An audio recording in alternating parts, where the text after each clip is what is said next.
سکے گا نہ ہواؤں سے کچھ ایسا لکھا. اس نے ایمان سے چمکتی ہوئی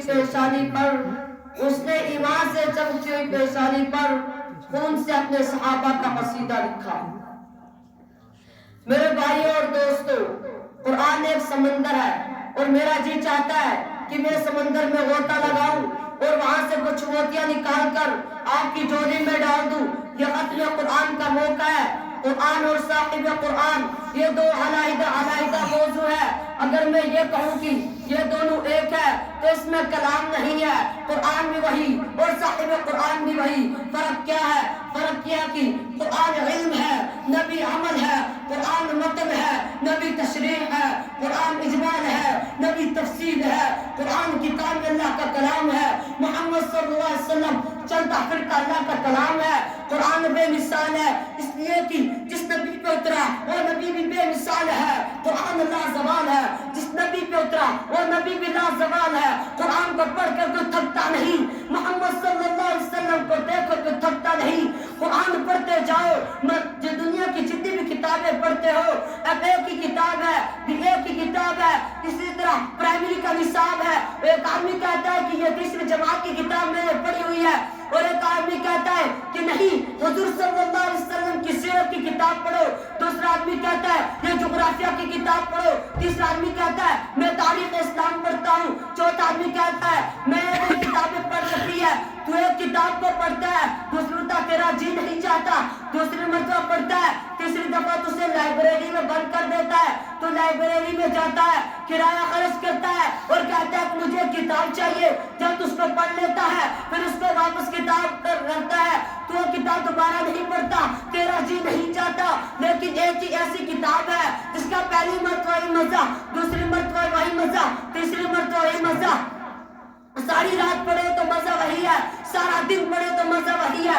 ایک رات میں پڑھ لے تو مزہ وہی ہے، منبر پر سنے تو مزہ وہی ہے، نفلوں میں سنے تو مزہ وہی ہے، تسبیح میں سنے تو مزہ وہی ہے، تراویح میں سنے تو مزہ وہی ہے، قاری پڑھے تو مزہ وہی ہے، حافظ پڑھے تو مزہ وہی ہے. قرآن پڑھتا جا، مزے میں کوئی تبدیلی نہیں. 40 مرتبہ پڑھے گا تو ہر سے خدا بولے گا. دنیا کی کسی بھی کتاب پر اتنا ثواب نہیں جتنا ثواب اس کتاب پر ہے. پوری ایک کتاب پڑھ لے کوئی ثواب نہیں. قرآن کے ایک لفظ پڑھے گا 10 گناہ معاف ہوں گے، 10 درجے بلند ہوں گے، 10 نیکیاں ملیں گی. یہ تو پڑھنے والے کی بات ہے. میں خدا کی قسم کر کے کہتا ہوں تو قرآن نہیں پڑھتا، قرآن سنتا ہے تو تب بھی ثواب ہے. تو قرآن دیکھتا ہے تو تب بھی ثواب ہے. جب بچہ قرآن پڑھتا ہے تو اس بچے سے محبت کرے گا تو تب بھی ثواب ہے. اس بچے کو سینے سے لگائے گا تو تب بھی ثواب ہے. اس بچے کو چھوڑ کے جس ٹپائی پر قرآن رکھا ہے تو ٹپائی بنا کر بچے کو دے گا تو تب بھی ثواب ہے. تو گلاس بنا کر دے گا تو تب بھی ثواب ہے. ارے قرآن تو مسجد میں پڑھا جاتا ہے تو قرآن مسجد میں سننے کے لیے گلی میں کھڑا ہو جاتا ہے تو تب بھی ثواب ہے. قرآن پڑھنا بھی ثواب ہے، قرآن دیکھنا بھی ثواب ہے. ماشاءاللہ قرآن بے مثال ہے.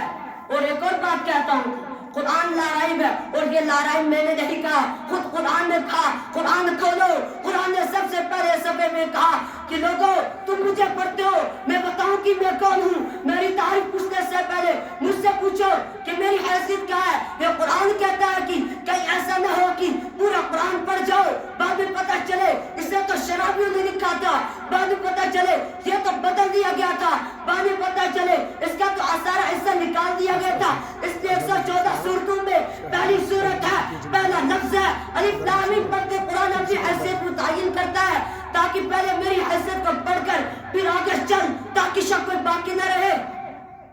اور کیا کہا؟ الف لام میم. الف کیا ہے، لام کیا ہے، میم کیا ہے؟ تم اس پر غور نہیں کرتے.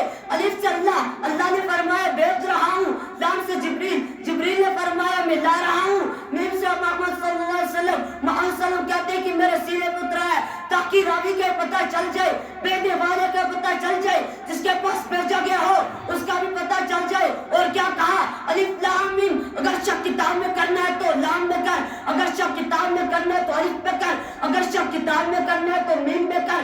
الف پہ کرے گا دریا بن جائے گا، لام پہ کرے گا محمد صلی اللہ علیہ وسلم لام پہ کرے گا جبریل کا دشمن بن جائے گا.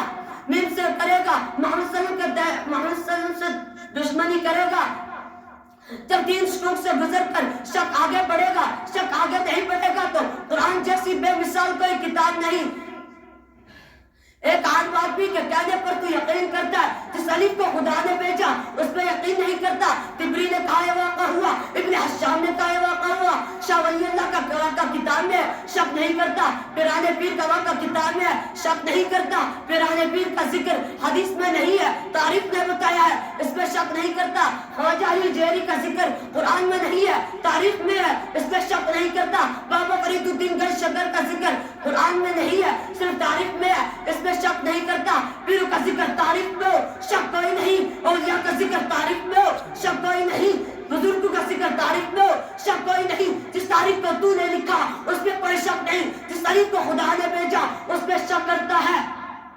اور الف ہے, لام ہے, میم ہے. مجھے کہنے دی اللہ نے محمد صلی اللہ علیہ وسلم اور اپنے درمیان واسطہ جبریل کیوں رکھا؟ اس نے رکھا کہ جبریل فرشتوں کا سردار ہے, اور خود قرآن نے کہا مَن كَانَ عَدُوًّا لِجِبْرِيلَ فَإِنَّهُ نَزَّلَهُ عَلَىٰ قَلْبِكَ. جو محمد صلی اللہ علیہ وسلم جبریل کا دشمن ہے, وہ تیرا بھی دشمن ہے, میرا بھی دشمن ہے. اور کیا کہا؟ الف لام میم ذالک الکتاب لا ریب فیہ, اس کتاب میں کوئی شک نہیں. اور بھی بڑی کتابیں آئی ہیں, کسی کتاب کا آغاز اس بات سے نہیں ہوا کہ اس میں کوئی شک نہیں. دنیا کی کتابیں ہیں, میٹرک کا نصاب ہے, اب اے کا نصاب ہے, پی اے کا نصاب ہے, دنیا کی کتابیں ہیں. کوئی ایک کتاب دکھاؤ جس کتاب کا آغاز اس بات سے ہو کہ اس میں کوئی شک نہیں, کیونکہ شک پوری کتاب پڑھ کر بھی آدمی کو پڑھ سکتا ہے.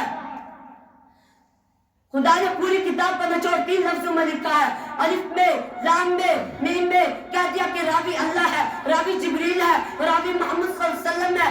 اللہ سے سچا کوئی نہیں, جبریل سے سچا کوئی نہیں, محمد صلی اللہ علیہ وسلم سے سچا کوئی نہیں. بیٹے والا تیرا خالق ہو, لانے والا فرشتوں کا سردار ہو, اور جس پہ اترا وہ نبی کا سردار ہو. جھوٹا کس کو کہے گا؟ خدا کو کہے گا, یا جبریل کو کہے گا, یا محمد صلی اللہ علیہ وسلم کو کہے گا. جب خدا سچا, جبریل سچا, محمد صلی اللہ علیہ وسلم سچا, تو مجھے کہنے دے جو کتاب خدا نے بھیجی, جبریل کے ہاتھ سے بھیجی, محمد صلی اللہ علیہ وسلم کے سینے پہ اتاری, وہ سچی ہے, لا شک ہے. اسی لیے قرآن نے کہا الف لام میم ذالک الکتاب لا ریب فیہ, اس کتاب میں کوئی شک نہیں. یہ آغاز کیوں ہوا؟